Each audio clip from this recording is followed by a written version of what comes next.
and Frank, good morning. The demonstration happening just behind me right at Manchester and La Cienega. And one of the people there, not as a demonstrator, but overseeing the police response, if you will, was the Mayor of Inglewood, Mr. James Butts. Good morning to you, sir. Good morning, Mario. We saw the images this morning, demonstrations happening all over this nation, about 309 arrests, but none here, even though the demonstrators made their way onto the 405 freeway. Why is that?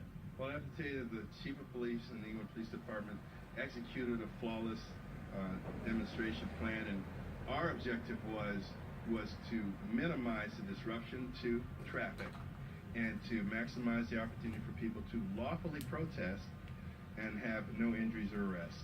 And so what we did, which is a little bit unusual, we focused on traffic control. We controlled access to the intersection on all four directions. We had a mobile field force ready with the appropriate gear if they were needed, but they were staged away and out of sight.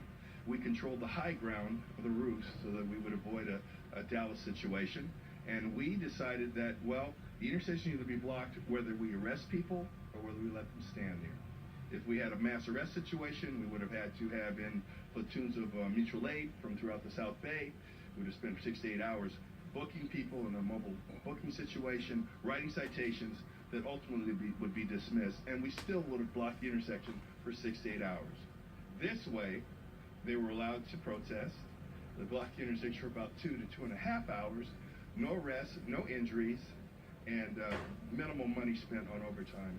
But everyone was safe because we had mobile field forces waiting. So we felt this was the most effective way to handle this demonstration.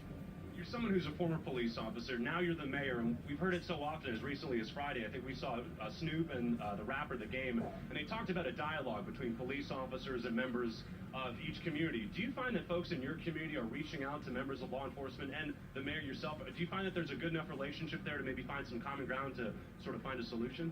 Well, actually, you're a little bit behind where we are.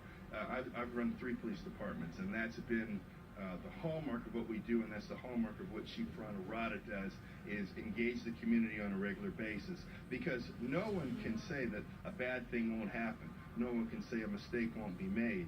But it's how you respond to those bad things and the things you do preemptively to minimize them.